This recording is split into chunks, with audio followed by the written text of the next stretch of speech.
Hello and welcome. Well, I have titled today's show, The Last Straw That Will Break the Camel's Back. Now, why do I say that? You see, Ghana has been overly blessed. The Almighty, the Creator, has really positioned us in a unique place and added everything that there is to add to a country, to Ghana, including peace. Because you can have everything, and if you don't have peace, you cannot survive.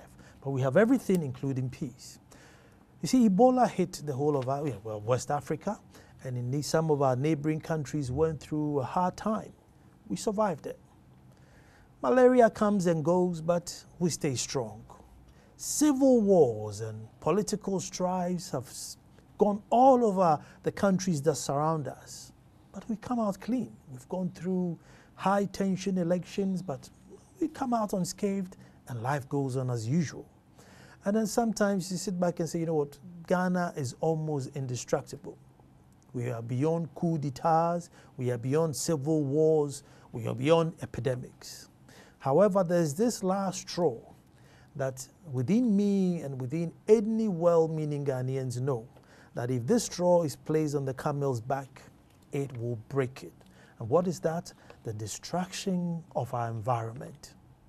The destruction of our environment has become like the new craze, is the new fashion to pitch yourself against a river body or go into the forest and start making a living by destroying it with no aim or no thinking of even replacing or recovering whatever it is that we have destroyed.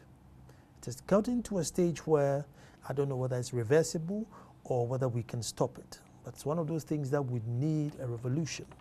Now, all the way back in 1998, Wakam set up to help farmers whose farms were being destroyed. And I think they realized that what they were biting was actually bigger than they can chew, but they didn't give up. Folks, my name is Nana Nsakwa IV, and I'm very, very concerned about what we are doing to our environment. And I'm going to take a break. When I come, I have another fine lady who is even more concerned than I am. And I'll introduce her. Don't go.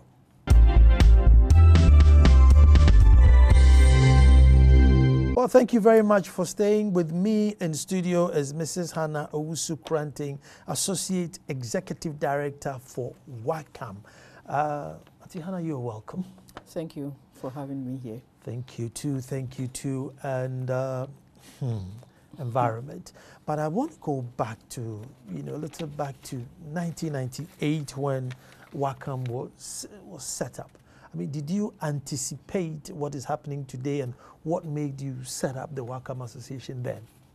Thank you, and then thanks to your viewers for listening to me.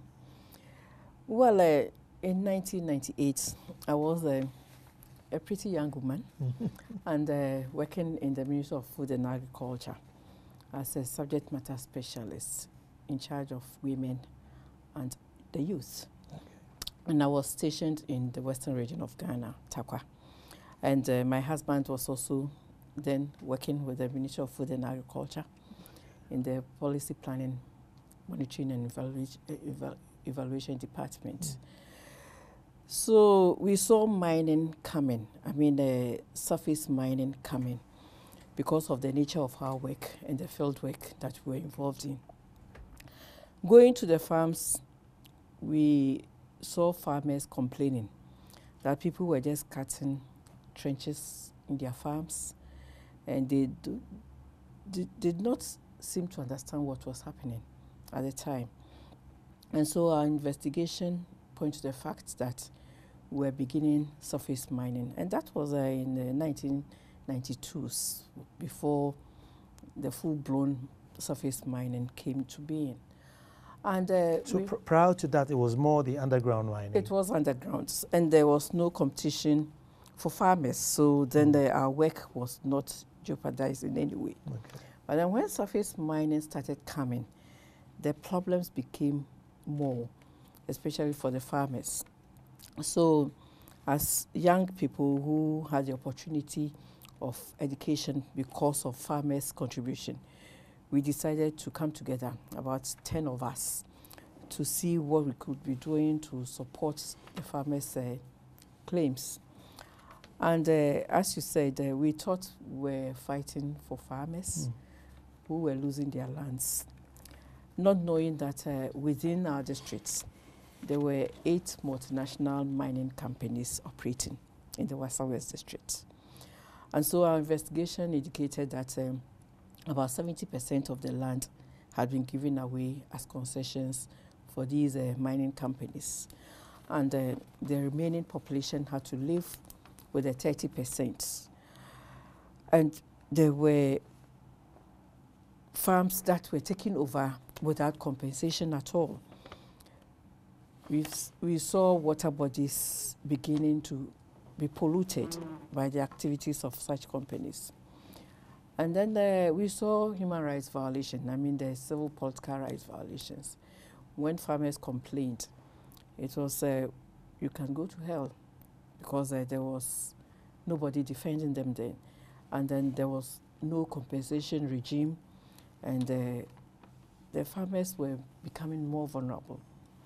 So in our mobilization, we felt that, yes, we should try to understand the mining game, because I was trained as an agriculturist, and all those involved, some were political scientists, some were agriculturists, some were teachers and all that. So we contacted one lecturer at the University of Mines, who was a geologist, a miner, a mining economist. And then he took us through mining and what it entails. And that was when we realized that it was a big issue, because we were fighting for about 8 communities that were being affected. And then all of a sudden we were confronted with struggling with 8 multinational mining companies. Our approach was to go through the process of educating the farmers on their rights. And we used the Constitution, the then Minerals and Mining Act, that was a PNDC Law 153, and then getting them to understand their rights. Their rights were quite minimal at that time. And so once the concession was granted, you didn't have much to say? Exactly, because the compensation regime in that act or PNDC law wasn't well defined. And then you didn't really know what to expect, what rights farmers had. Though the Constitution provided for farmers to go to court and all those things, it wasn't reflected in the act. So there were a lot of gaps in the act, and we didn't have well-defined policies on mining. So then you didn't know where to go to. And so the sensitization and the community concerns that came up gave us the opportunity to understand the issues, and then we used that as advocacy materials for campaigns. And so we did some campaigns, petitioned Shraj. Then 2000, the year 2000 was when our first petition went to Shraj. And then I remember 2001, the then commissioner for Shraj came to Takwa to investigate some of the allegations that we put forward. And it was then that he also became convinced that mining was creating more problems. And if I talk about human rights violations, it's total. It's not just the civil political rights violation, but the sociocultural, the economic, the environmental, and all the rights that you can think of were violated under mining. And that gave us some leverage. And we did some fact-finding meetings, and then documented some of the evidence. We got organizations like FIAN, which is based in Germany, to support our campaigns on water pollution, for instance. So as far back as 2000, we've started campaigns against mining and water pollution, against mining and environmental degradation, against mining and human rights violations, the political civil rights, against mining and the destruction of the sociocultural and the value systems of society, because we saw shrines being moved to pave way for mining. We saw cemeteries being destroyed. As we speak, we've lost some of our children to mining because they died, and where they were buried, we've lost that cemetery. So it was quite an emotional thing, and people were really poised for action. But for our interventions, community people might have resorted to violence, but then we used the right-based approach, and we thought that once you have the truth on your side, you don't need to fight.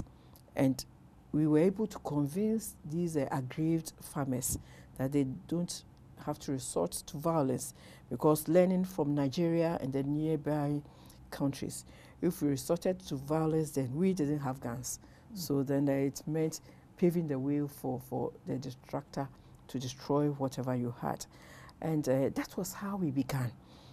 And over the years, we realized that no, the problem was not concentrated only in the Wasa West district, but Obuasi was also boiling with a lot of right violations. And so we moved to Obuasi.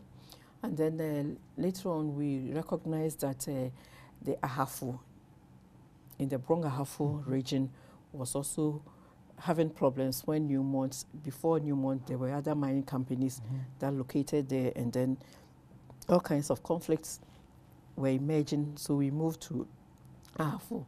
And then later on, we moved to Achim, also, operated by Newmont. And as we speak today, we have gone beyond the 4 regions, and we've started some work in the northern region, in the Sheni area, where there were plans to mine iron ore. And we think that iron ore mining presents major challenges than gold mining. Really? So, yes. So then we needed to get communities. I thought that was more simple. You just dig up the sand and go away. Well, there's no washing of nothing. You see, the problem with mining is not just about digging. If it's in situ, you dig and then you cover, then you cause minimal damage to the environment.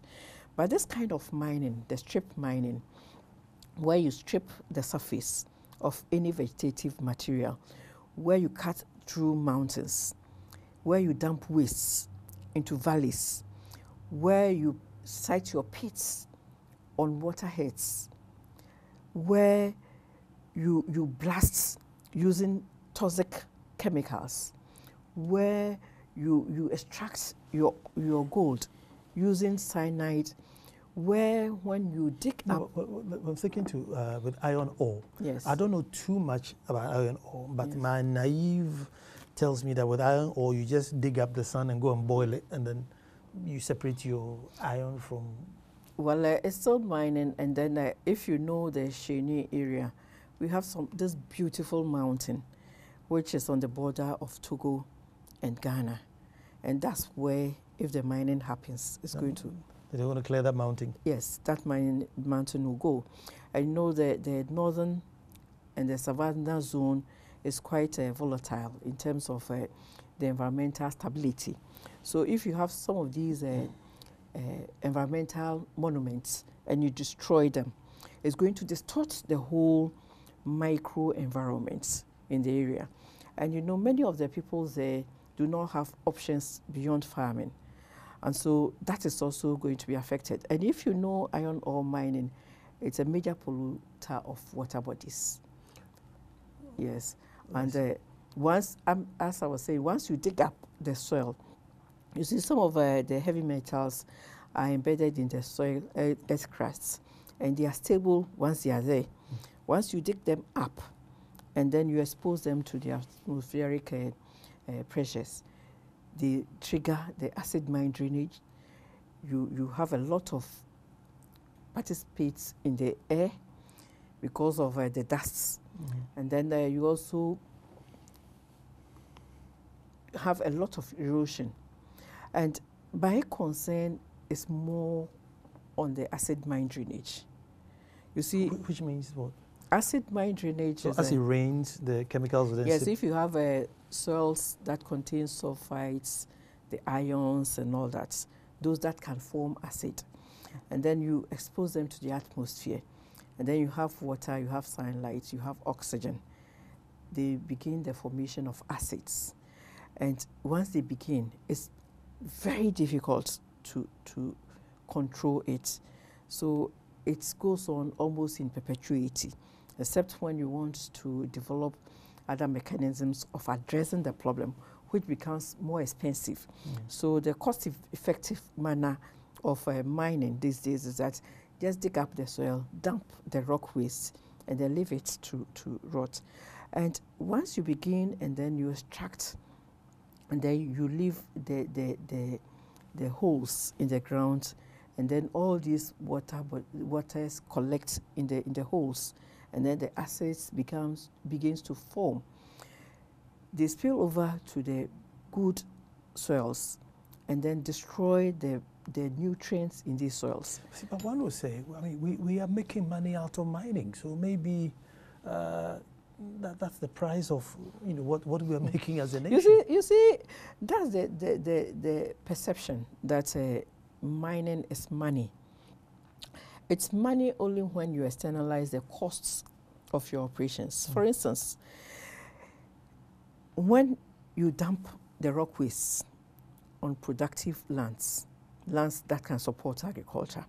One, if you dig the size of this table, you need 3 times the size of land to dump the waste. That is it. It's 1 to 3 portions. You need that size to dump the waste. And once you dump that, it means that portion of land is also not accessible for any other land use purposes. And so that's one problem.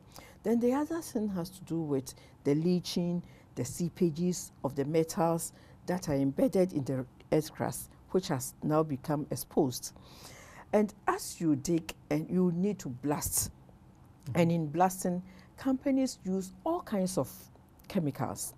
And some of them... Is it not just dynamite? Oh, it's not simply the use of dynamite. But if you even go to the underground mine, when we thought it was even safer, they were using the PCBs, the polycarbonated biofuels. And these are chemicals that have been produced by human beings to ease in the production of electrical gadgets, and then they use them in their mining purposes. And many of the underground mines that were established left these things in situ. So what it means is that over the years, they continuously pollute groundwater. And then in surface mining too, they use some of these things. And then they use other forms of chemicals, like the cyanide, and the small-scale miners who use the mercuries and all that. So all these chemicals, and then the other chemicals that were produced by human beings add up to the pollution of the environment at the end of the day. And if you really want to clean the environment, you need the vegetative material. So once you strip the surface of that vegetative material, the ability of the earth to clean the air is lost. So yes, we breathe carbon dioxide, we breathe out carbon dioxide, and we breathe in carbon monoxide and carbon dioxide. And these are all chemicals that can kill us as human beings. And some of these chemicals also find their way into the food chain. So you may not even be living within that environment. May I ask, who produces cyanide? Because there are a number of people mining out there, and I've never seen cyanide or mercury being sold anywhere. So, who sells them? The companies buy them.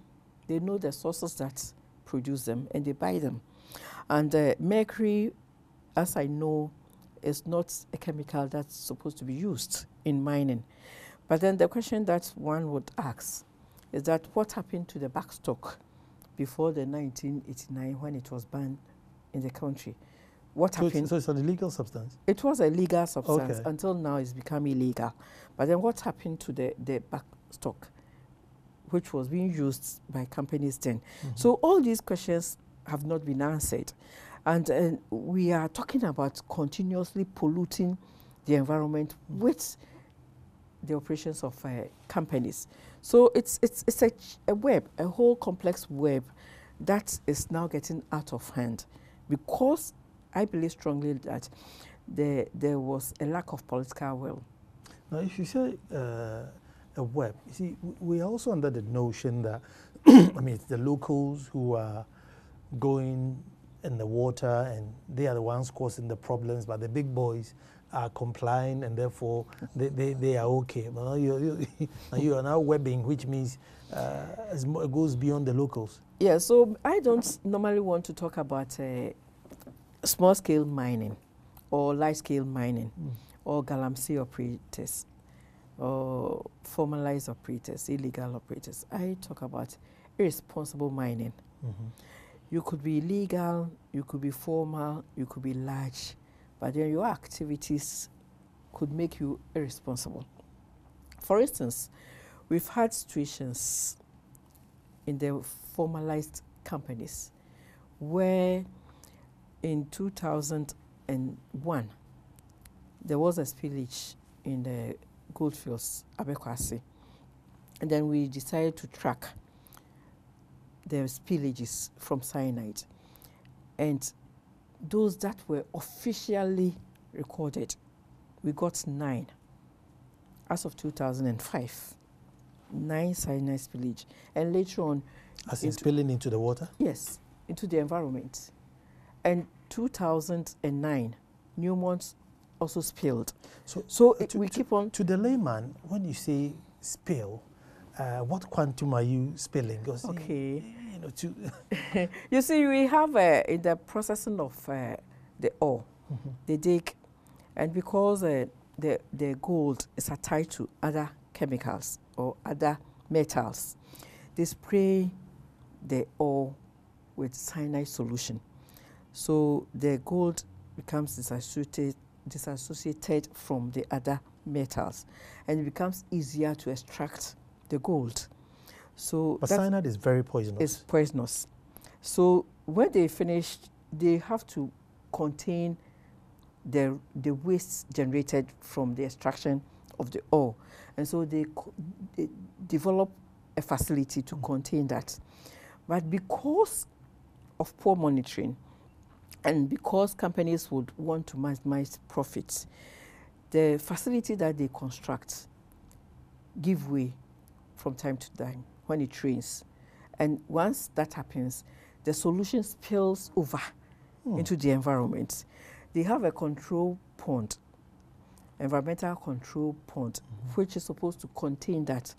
But most often, the overflow goes beyond that and spills into the environment, into streams. That's when you find fishes dying, and then the people not knowing that this has happened upstream can eat some of the fishes and it could be fatal.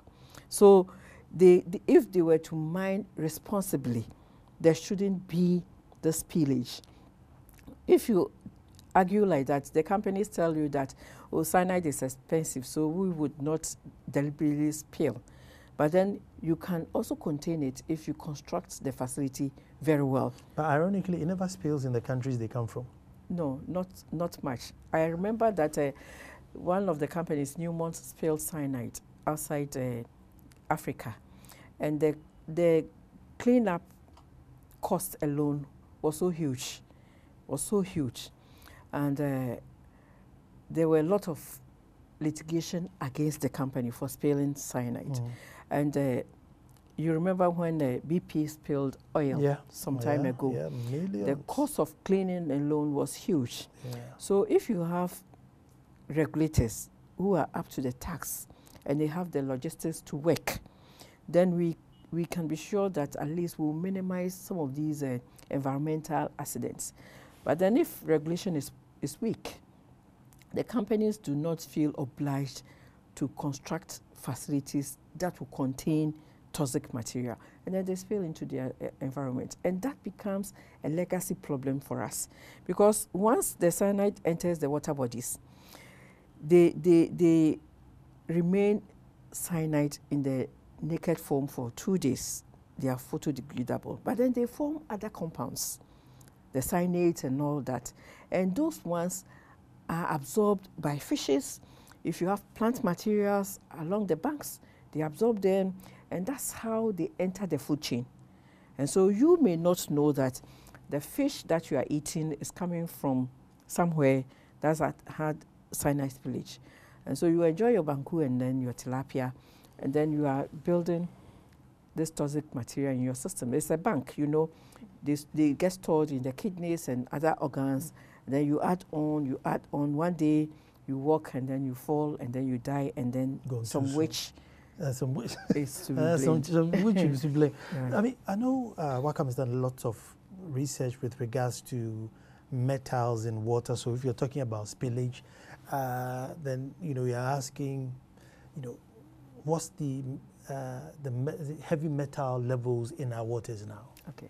Well, just before I answer that, let me also talk about the seepages. Sure. The seepages happened because, for instance, if they construct the environmental dams, the ones that they use to extract the ore, they are supposed to line them completely with this heavy felt, which is not, it's almost impermeable. But then because of costs, at times they decide to line a third, and then to test, they use clay, pan the clay, and then that's how they leave it. And so gradually you have some of these chemicals seeping through the earth crust, because once you mine, you disturb the crust. So you can't have a situation where the natural water table will flow normally. And so all these things. And will the seepage eventually travel? Definitely. Once they have cleavages, they have cracks, they will move in and then find themselves in the environment, the underground environment. So that's also another source of pollutant. Now to your question of metals in water bodies. In fact, we've done some research in the Wassa West, the then Wassa West, which comprises Takwa and then the Prestia districts. And currently we also launched reports in Ahafo, assessing the heavy metals in water and then the health implications if people ingest that. It's not a good story.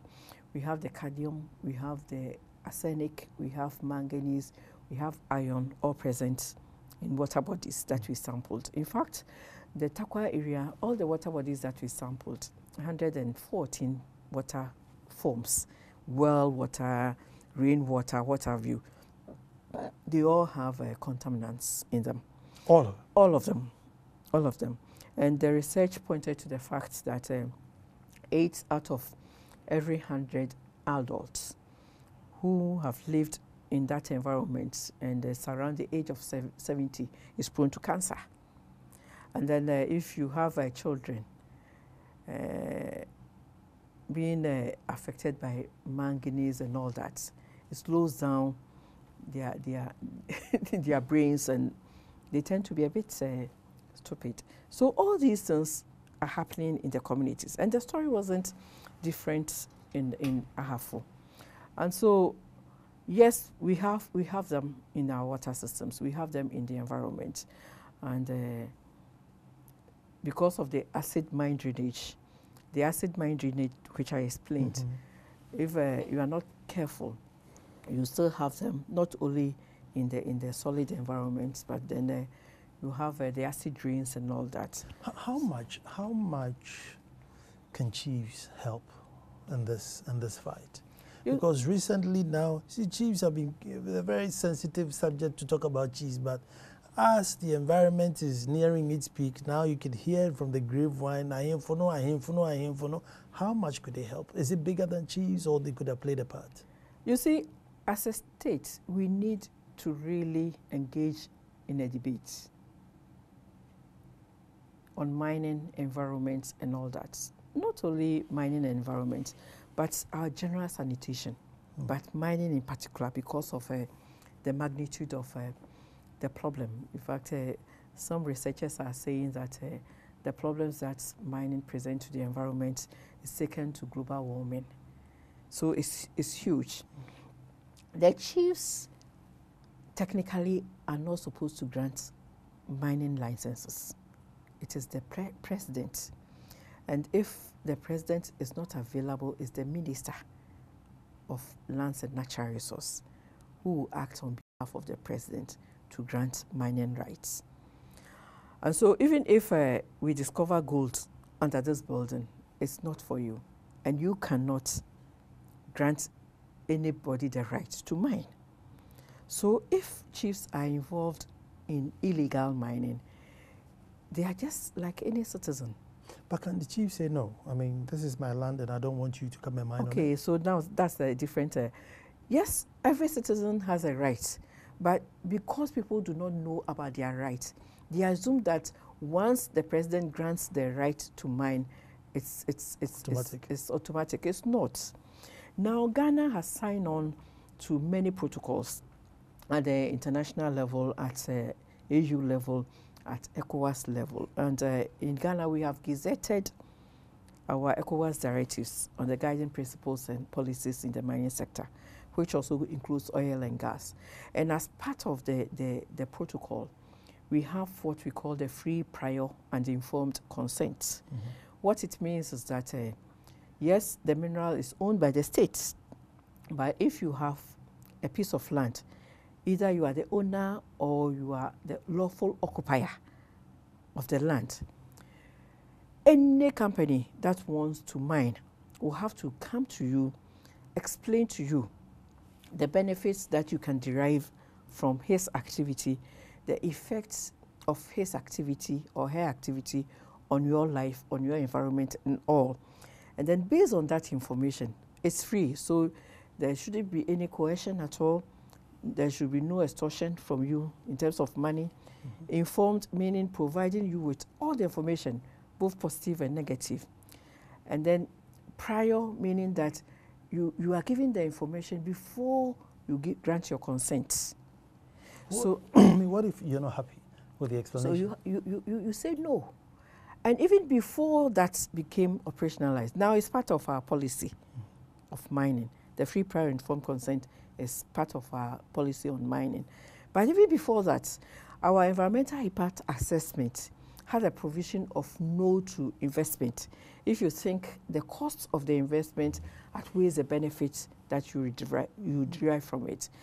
But because of this, regulators and government officials and mining companies, small scale, large scale, wouldn't want the ordinary person to know about this rights.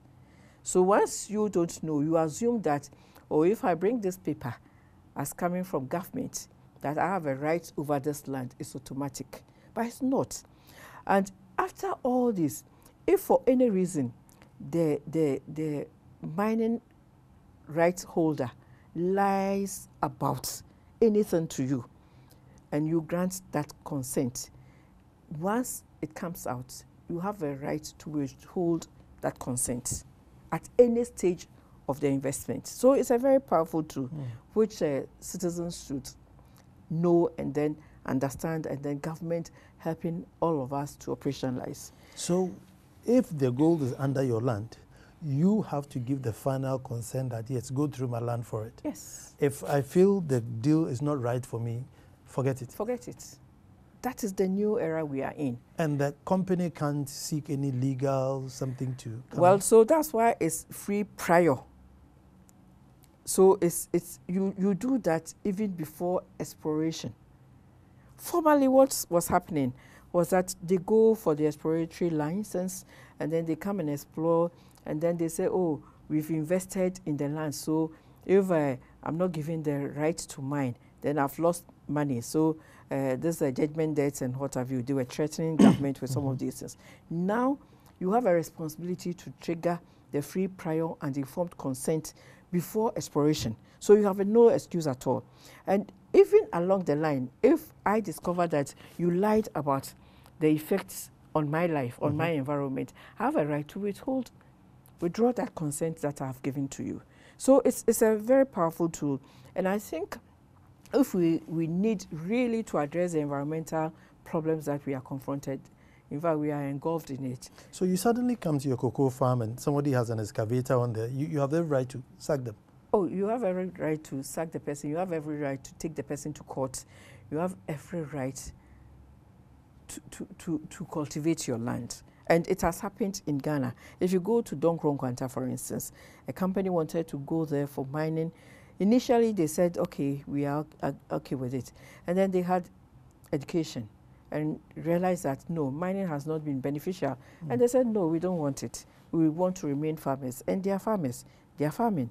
If you come to the Western region, it happened in some of the communities. If you go to... Well, they said no. They said no. If you go to Mehame, they also said no to mining. They wanted to remain cocoa farmers. In fact, individuals in communities, in Kenya, say, a woman in Dumase said no. All other farmers gave their lands away. She said no, and she continued to cultivate.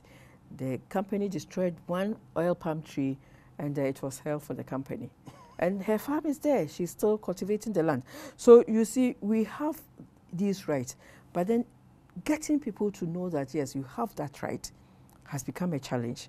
Because now if you go into the NGO finances, it's nothing to talk about.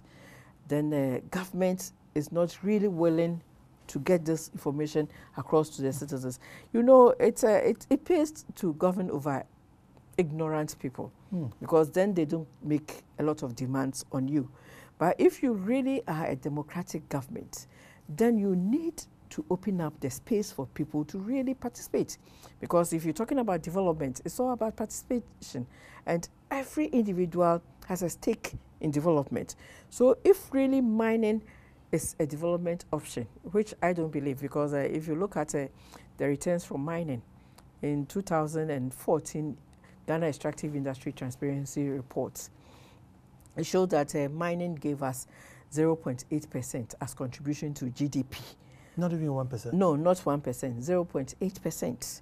And that's the Ministry of Finance reports. It's the Ghana EITI reports. And look at the distraction of the River Brim. Look at that. 0.8% is not that. Exactly. So the internalizing the cost of mining is a way of making sure that we do not destroy the environment. We'll probably make more in grass cutters then, isn't it? 0.8%. Yes, and if you look at grass cutter sale for 2005, using the 2003 as a base year, Ghana realized $200 to $300 million from it, grass cutter sale. That same year, 2003, UNTAD reports indicated that Ghana got 46.7% from the sale of gold.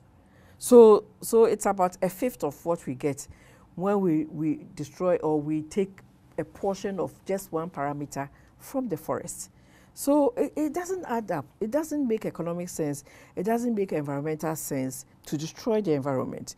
And what we are saying is that if you look at the legacy problems that will be confronting us after mining, you know, surface mining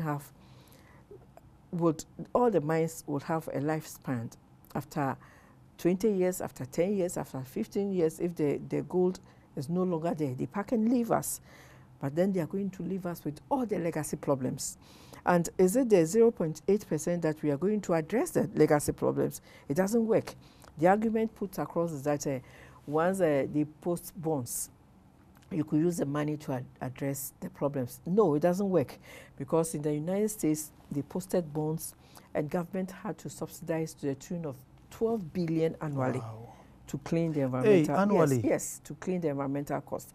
So you said it in the opening remarks that we are just about dropping the last straw on the cattle, the camels, and it's going to break the back of the camel.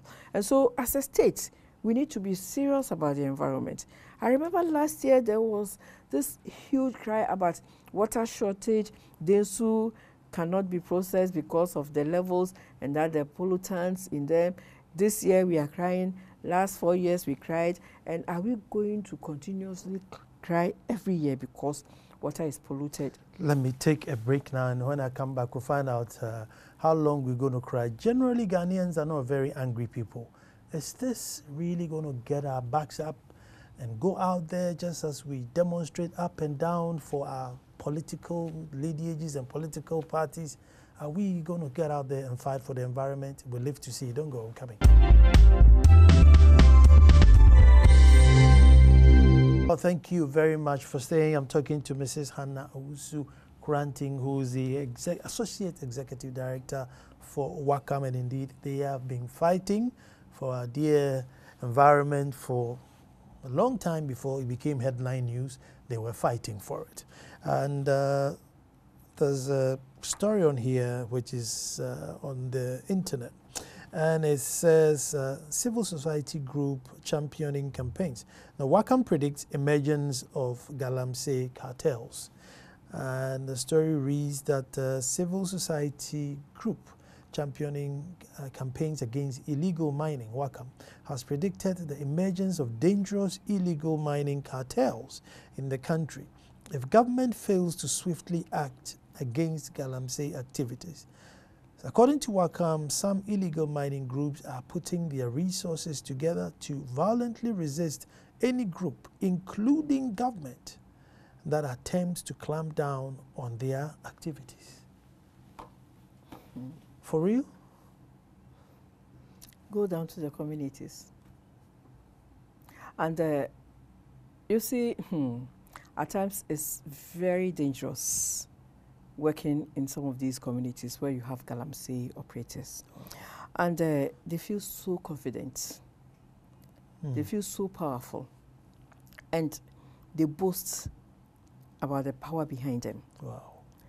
And I remember last year, a number of NGOs engaged in a campaign against mining in a tunnel of forest reserves in the Ashanti region. Forest reserve? Yes, forest reserves. And our search indicated that there were these powerful people behind. We chanced on reports from Forestry Commission, which stopped the activities. They did not grant the rights. But somehow mining was happening. Exploration from above. Yeah, exploratory work was going on in this forest reserve. It happened also in the western region, the Sankregua areas, where powerful people were mining. If you go to the communities and you interview people, they mention names of powerful people, and then they boast that the activities link to high places. And you see, if you look at the happenings in Nigeria and then Sierra Leone and other places where there were violent conflicts, they all began around minerals. And if you have a situation where powerful people push ordinary people to go and front for them, and then these people are arrested, and there's an outcry from society, and some of them are punished, it could trigger a nasty scene in the country. Are we overwhelmed? I think now, yes. Because formerly people assumed that mining was concentrated in the western Ashanti, and then later Brongahafo, and then the eastern regions. No, mining is all over the country. And you see devastation. In fact, if you travel from Accra through to Takwa, to Kumasi, you would not see one river that is not polluted physically. And then we have pictures of, is it companies? I wouldn't call them companies, but Chinese operators, small-scale miners, asking foreigners to supply them with equipment because that is legal. They have a right to contract foreigners to provide them with equipment. And in the process, these foreigners are actively mining, whilst those who are supposed to be the owners hide behind them. It's now the other way around. You go to a place like Wasa Kropon, new buildings with inscriptions that I cannot read because of the language in which it's been written, Chinese and all that, before you enter the town. So gradually, we are being engulfed with the problems of mining. And it goes along with environmental degradation, major environmental degradation. And that's why agriculture is not performing very well of late. Because where is the land to mine? As we speak, we don't have a land use plan where we can say that, yes, this is protected forest, so let's leave that to protected forest. This is a production forest. We can harvest timber, but no mining. This is a just marginal land. No, we don't have that. This is agricultural land. So we are mining protected forests. A Genuine Forest Reserve has been mined by Newmont. If you go to the Dunkwao area. So as a state, we give it to them to yes, mine? the state gave out the lands. Kubi Forest Reserve has been mined by Anglo Gold. If you come to Western Region, Bonsa, where I come from. Let me pause. I mean, I'm just trying to picture, you know, this is the state.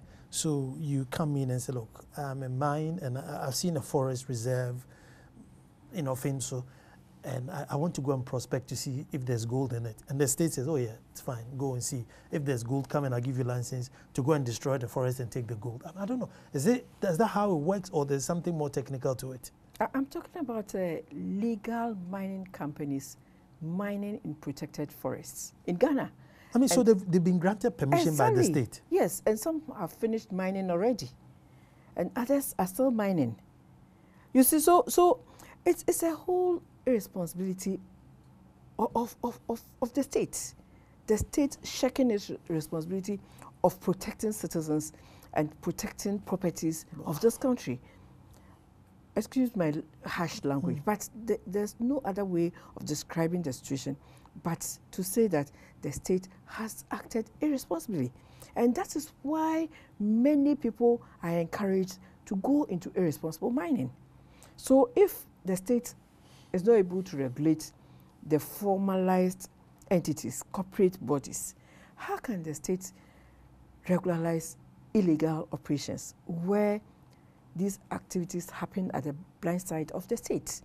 So we have gradually created a situation in Ghana where anything that is done under the guise of mining is right.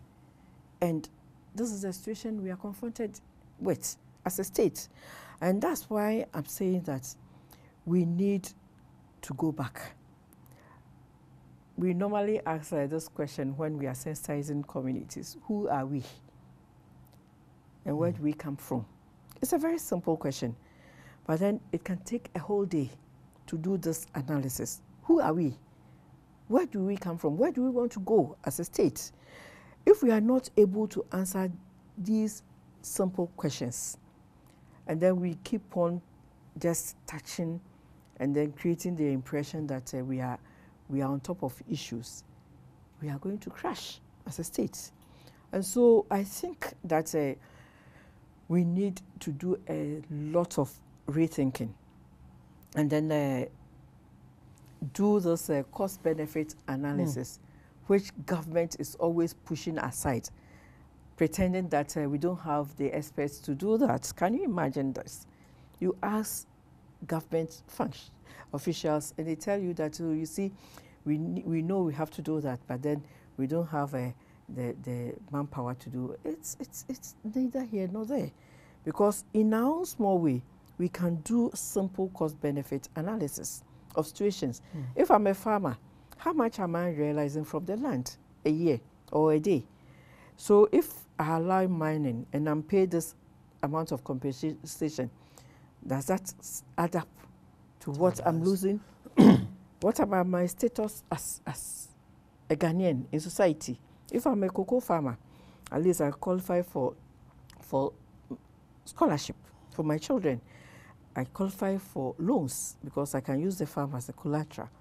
So if I lose the farm and I'm paid this amount, what am I losing? Okay, if my water source is destroyed and I have to go and buy water, what is the cost? And for women in rural communities, if the forest is destroyed, how do I get my fuel wood? How do I get my mushroom? How do I get my snails?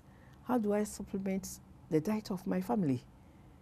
These are very tiny, tiny questions. And if we add everything up, we can be able to assess the value of the forests. And so if we go into production, we go into investment, and at the end of the day, we are realizing a tenth of what we get living with the forest, then what's the justification in destroying the forest? Nobody is saying we shouldn't mine. But we could make more, or we could also make money by expanding the forest. Exactly. But the point is that if you create plantation, it's not a forest. So the argument put across is that if they mine the protected forest, they use this biodiversity offset program, business biodiversity offset program, to create more forests. And that is plantation. If you are an ecologist, you know that the surface of this table contain numerous microorganisms, and they are in situ. So even on this table, you can have different habitats. So once you move the habitats of living organisms, you've destroyed that habitat. So even when you go into plantation, you cannot create the same habitats, and so you lose some of the organisms. And science is telling us that we've lost more than 90% of species that were created by God already. So do we continuously lose the species at the peril of our lives, because we are part of the food chain? So as and when we lose species, it means that we are also losing our lives. And that's why people should go beyond the economics of mining. I've invested X amount, I've realized Y amount, so the profit is this.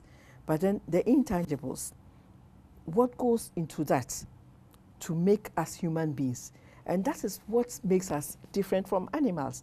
Otherwise, we assume everything is normal, and we destroy the forest, and we create the illusion that we are creating forest. No, it's plantation. Should we introduce the environment to children, so that maybe by the time they grow, they become quote unquote tree huggers, you know?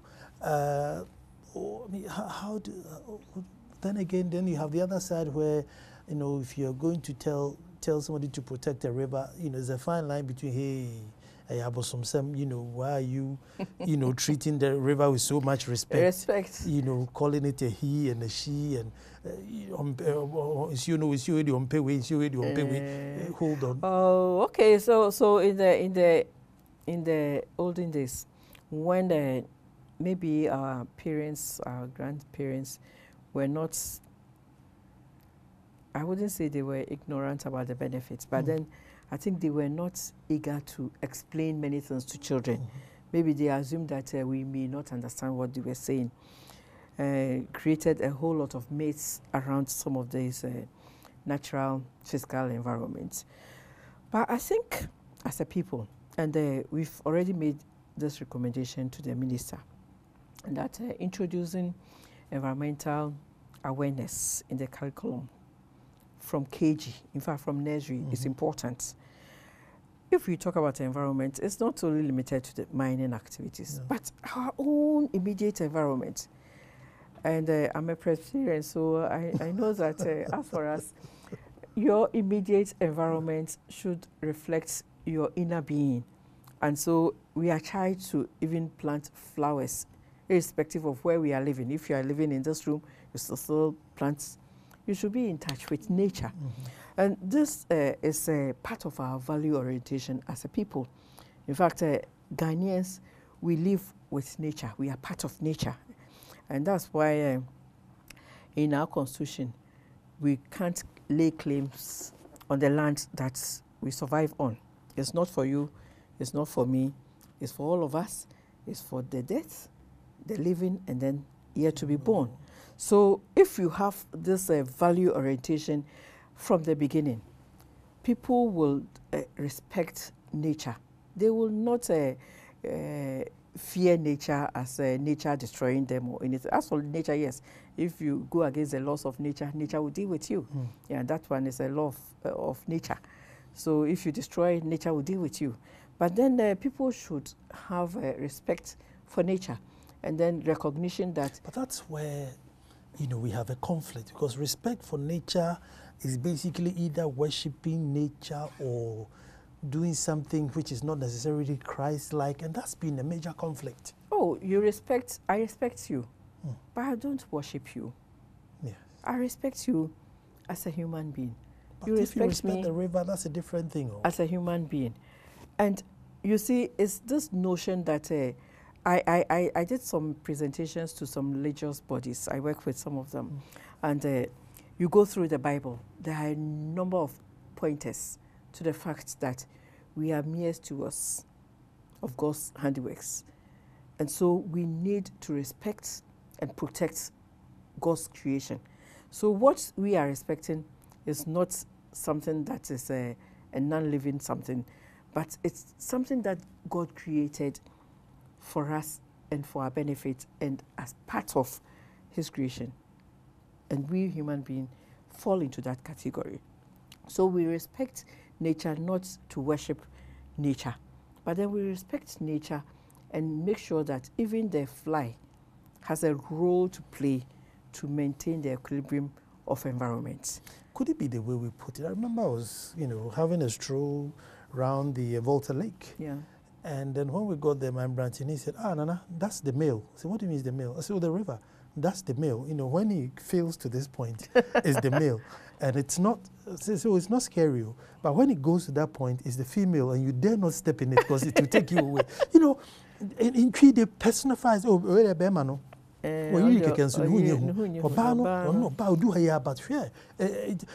Could it be where you say maybe when it's low, the undercurrent is higher? It's very scientific. If the undercurrent of water is very high, the surface could be very calm. But then once you know your terrain, you know where to swim, where not to swim, and that kind of thing.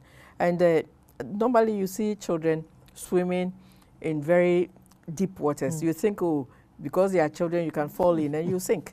Just like me, if I fall into a river, I'll just sink. But you see, if you live in tune with nature, you understand nature, you know all these things. And so when you are respecting nature, you know that if you enter that area, you may die. But then this part is safe for bathing and for fetching and all that. You see, so the respect is not a matter of worshipping rivers or not worshipping rivers. If somebody chooses to worship a river, that's a belief. I don't have any problem with that. If you don't choose to worship, that's your belief. But then we should have some value orientation. And the value orientation is to be in tune with nature. And once we are in tune with nature, we respect that you destroy nature, nature will deal with you. It's the law. Because of time, today Nana Akufo-Addo is the president. What should he do? Because that's where the fight should start from and trickle down. What should he do?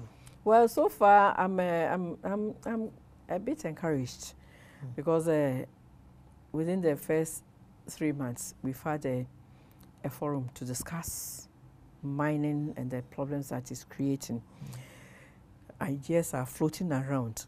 I want Nana Akufo-Addo and the minister to have big ears to listen.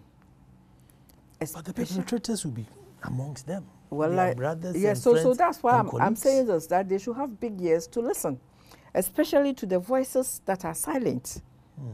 Because they are the voices that will come out with the truth and not the praise singers who would want to benefit from the system, so they are seeking their interests. But then, all said and done, national interests should prevail over personal interests. And if they are really ready to provide the political will and direction, Ghanaians, as I know us, could also do our part. Just, was it yesterday, I was interviewed from a station in Nkoko when the youth heard about this cry to curb Galamsey. The youth mobilized and they saw some Chinese and Ghanaians doing illegal operations in their forest. They arrested them, handed them over to the police. So they had support now? Well, I'm developing the point. Now it will depend on how the police will treat the culprits and what influences will come on bear. So if police get information from above that release these people, the fight is over. Wow. So that's why I'm saying that the political will should be there, the direction should be there. And then you should have a big ear to listen to the silent voices. Because at the end of the day, those living in the communities are those that are affected. They ingest a lot of the pollutants. And it's a huge cost for the state because we are thinking of medical costs, we are thinking of high cost of food and other things, we are thinking of loss of identity, dignity as human beings. And once I lose my dignity as a human being, I resort to all kinds of things which may not be good for the state. So that's my advice to the government. Yes, they can use the technology, they can use the law, but then they should listen to what the people are saying. I was speaking to an MP who in his area there was mining. Off camera, he was telling me how bad things are. On camera, he tells me how calm things are. After he says, Nana, I want to come back again, because I've been told. You know, the miners had sent him a message to say, look, if you want to go for a second term, you better, back off. And to the political powers, that's why I'll regularize it, I'll formalize it. They use all these funny words because if you dare go on headlong, you want one term. It's a choice that they have to make. Because 20 years ago, people were not aware of the environmental status of the country. And the environmental consciousness is quite new. And people write about it as not being romantic and all that. Because you write about environmental problems then and your paper is not selling. Now it's changing. Consciousness is high. Everybody is aware. If I live in community, I have to buy sachet water to drink. I know of community people who are engaged in butter trade. They cut their plantain, send the plantain to Takwa to sell, and then in return, the driver will buy them water for their babies. So I don't have a sustained livelihood. I can't cultivate my land. All these problems are confronting people. And that's why now it's as if... You think now is a risk where if you fight it, people would support you? Well, yes. Yes and no. Depending on where and then how you tackle the problem. Because people are arguing that they don't have livelihoods. That's why they are going into Galamsey. The other side of it is that if you are not having a livelihood, do you go and steal? No. But that's been the rhetoric, isn't it? Oh, then we're going to go into armed robbery. If we can't do this, we're going to armed robbery. But the women in mining will say, oh, well, then we're going to prostitution. Oh, but there's all this blackmail. You see, exactly, it's blackmail. And nobody stops anybody from going into prostitution or armed robbery or anything. People I know of highly educated people in good jobs, and they are involved in armed robbery. So it's not about not having employment or having employment, but then having the right employment. And I believe that if this program of agriculture for jobs takes off, and then we have this immigration reversed, people going back to their communities because you can get something to do. It's all ways of reducing the population that go into mining areas to find a living, which is not there. They die in the process. So it's a whole policy. That's why I'm talking about government giving the political direction and then the will to work. And we'll support. But then if it's about, no, let's deal with it in that way. Quickly, you've been in the environment. I mean, people have found it such easy way to make money and make it quick. You think they are prepared for any alternative? Because the alternative is more, strenuous and time-consuming. I don't know whether you've ever gone to the pit, but I have. It's hectic there, isn't it? Yes, it's hectic. It's not easy at all. And you see, if you interact with some of these workers, left to them, they wouldn't be there. If there was an alternative. Yes. People are in schools, they have to go and engage in Galamsey to pay their fees. I know of some students in the second cycle in tertiary institutions who would have to do that to pay their fees. So it's a whole policy direction and how resources are allocated to various sectors, and then how people are brought back online. That yes, national interest is this and not that, and how we even work out the mathematics. So this 0.8% contribution to GDP, do we call that profit or costs? So if we do the equation well, we recognize that the 0.8% is costs and not profit. So we need to have a whole approach to the problem of environment and mining and sanitation and all that, and not just introduce a piecemeal approach where we touch this and leave it and touch that and leave it. It's a whole national revolution that we should engage in. 3 years ago, I was interviewing Inisuf Husseini. He was then in charge of this sector. And then there were about 2 million people digging up and down the road. What are the numbers now? I don't know. I don't know. If you ask the Minerals Commission, they will tell you the same. They don't know. Because some of them are in such remote places that it's difficult to reach them. But you see, if security, what is security? Human security is number one. Yeah. If you get people to understand and appreciate that this is our interest, they work and work with the regulators. I think we have to end with listening to the silent voice, yeah? Yeah. Have a big ear. A big ear and listening to the silent voices. Not the honorable this and the honorable that, the silent voices. And I think that's what we'll end with. And I was talking to Mrs. Hannah Owusu-Kranting, Associate Executive Director for WACAM. And we're talking about the last straw that's going to break the camel's back. For us in Ghana, our last straw is the environment. So we have been forgiven in so many things. But as for the environment, if we don't stop, we will not get away with it. It will definitely break our back, and it shouldn't. It shouldn't. If we have been blessed with it, let's take it, respect it, just like it was done before, and hand it over to the next generation, intact or even better. Thank you so much for this conversation. Thank you. And I hope to get you again. Yes.